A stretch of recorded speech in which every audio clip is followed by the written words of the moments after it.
Hello guys and welcome back to the channel. For today's video we're going to check on the most played cards in the standard format.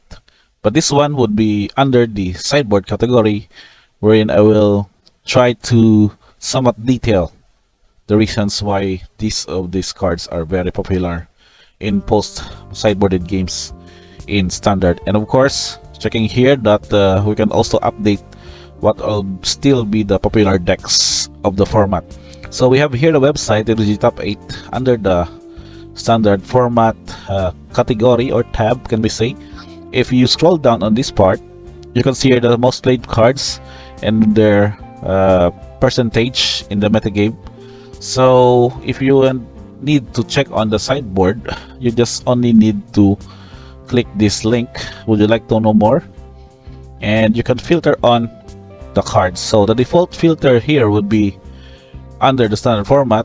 As you open, since we've opened this first, it is check on the main deck with the filter where all colors, all types, and all rarities including the lands. So in the last 2 months, here are the top cards that are being played. So if you would need to include only the basics, or let's say the not the basic lands but rather the non-land cards, I can check on.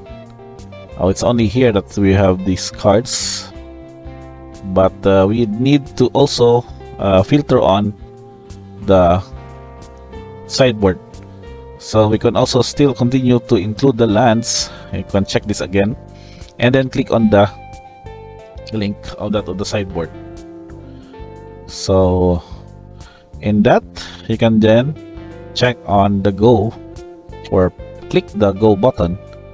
So you can see here that the cards are now filtered including the sideboard, or let's say only the sideboard, in the last 2 months of standard gameplay in the both online and in local events, including also of course the big events like the Pro Tour. So we need to filter this again in the last 2 weeks, since we need only to get off the updated sideboard cards from these recent events for the last 2 weeks. So we're going to check on that and then click the go button again, and you can still here check the list that negate would still be the most played card in the format in the terms of the sideboarding or sideboarded games. It's for the reason is that most of these decks, as we can consider here, the top tier decks are of course having blue, and they would also need a hard counter spell in the sideboard. So negate will be the best choice here because it can counter off all of the relevant cards that is being boarded in, discard spells, your opponent's counter spells, their sorcery effects, and even for the planeswalkers, which you can counter it with the gate. So next in that is the Shana Sidebinder with 36.3% and average of 2.5 in the main or the sideboard. I mean, is that we can have this one as a very good card to board in for the Esper and the Dimir decks. So even the Azorius are using this one. They have a variance of build there in the main deck Sidebinders, and also of course included in the sideboard, or they just purely include it as a sideboarded card because of course they would need to counter effects activated and triggered. So it's also a good flashy 3/2 body that also acts as a semi counter spell for activated and triggered ability. So you can turn off some of the relevant artifacts, creature, and inspired walkers that was countered for their triggered or activated ability.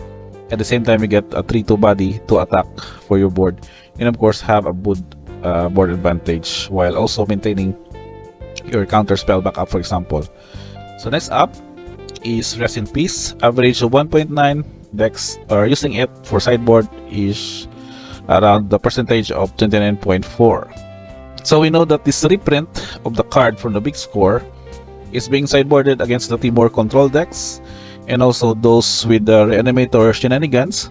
So this is also a good way to stop them with only 2 mana, and I think most of the decks that use this are the Boros Aggro or the white-based aggro decks, also including those that of Esper or Esper Raffin, of that also need to answer the shenanigans of returning lands from that of the Timor control decks. And next we have Duress. So Duress here is also a very good discard spell for 1 mana in the format. 29.1 decks percentage are using this, average of 2 in the sideboard. In my personal note, I'm using this main deck on my Golgari, so it's also not a very ideal card to have, but meta wise it's very good to have your early discard spell to also reveal your opponent's game plan, their cards in hand, and also plan out your next turns after them. So in both aggro and control decks, they are very useful for this card that is boarded against them.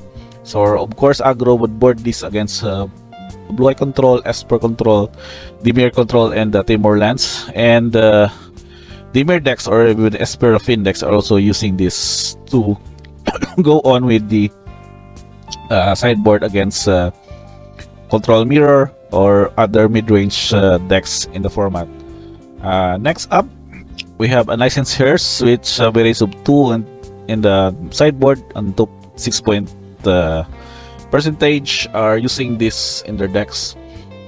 And of course, sideboarding this would really go against Timor Control, and maybe can also useful against control decks that goes with Memory Deluge, having them sideboard to remove them for they won't have to use it for flashback. And also you can have this one as a very cheap creature that can attack in the late game. And next, Destroy Evil. This is for the Esper Index. They are using 25.1% of the decks and average 1 to 1.5. That means between 1 and 2 copies in the sideboard. And kind of good target to destroy wedding announcements. The other enchantments would be Leylines Binding, would also be a good target. Up the Beanstalk and other enchantments used by the Timur or the Domain Ramp decks. And also you can kill off some creatures relevant with the power or toughness, I mean, that 4 greater. So killing off a Sheldred or killing off a 4/4 or the Angel from the Domain will also be a good way to have against those kind of matchups. And of course, not to mention Esper Raffin or Raffin is also an ideal target because it has also a toughness of 4. And next, Temporary Lockdown. Of course, control decks are using this against the Boros aggro, so they would have a good sweep by as early as turn 3 and average of 2 copies in the sideboard, meaning that most of them are also using this in the main deck. That is also 2 copies. They can go against not only with the Boros tokens but also with the mono red or even the mono black aggro can be a good target to sideboard this card against them. Also, the same with Path to Peril. This is mainly used by the Dimir decks and even with the Esper. It has then become a good sideboard, and some of which are also having this main deck, and the same purpose also to answer the aggro start of Boros tokens. And we have 2 more to go. We have Cut Down to, of course, spot removals against very aggressive decks like Mono Red, Boros tokens, and other maybe Rakdos aggro for this one. Average of 1.2. Long Goodbye also. The good thing is that it can be countered, so it can also deal with counter effects like Ward of Esper or Esper Raffin or that of the Graveyard Trespasser. And last is Conceal's Flanker, which is now has become a popular board for Boros aggro, Esper decks, Esper Raffin, Azorius Control, and even I think Domain is also using this one. So a good matchup against the Timor control decks. They can exile the graveyard. At the same time, it can get you 2 life and scry 2 and also a good body, and that it can put counters on it for a creature that left the battlefield under your control this turn. And the only spot removal that's red, that a spot as gain sideboard, let's say a sideboard percentage in most of these decks, is the Lipomantic Barrage. So this barrage would now only deal with having to answer a Fin and also can get off 5 damage to planeswalkers. So we have also some relevant targets here for this deck, but mostly mono red is using this one for their sideboard lineup against the Esperafin or some blue-white flash decks that is lurking in the standard metagame. So I think that's pretty much it for now. We have very wide cards or a huge card choices in this sideboard list, but this is continuously updated. If you want to check on this, just click on this link or go in the start format and then click the would like to know more for this list, as you can check on the most played cards in your metagame. And do take note that I've discussed on a standard, but this also have other options for older formats and even for decks like Dual Commander, and also extended if the old school if you want, or the pre-modern non-usual kind of format you can play, and check on what will be your top cards for the main deck and the sideboard. So I guess that's pretty much it, guys, for now. We can have another update maybe by next month or two. Let's see if we can still have the metagame changes in the standard, and also we can still explore more of the deck decks that the players can come up with, and there's still a very wide array of formats in the game. So I guess that's pretty much it, guys. Thank you for watching. Don't forget to like, subscribe, notifications on, and see you guys on the next video.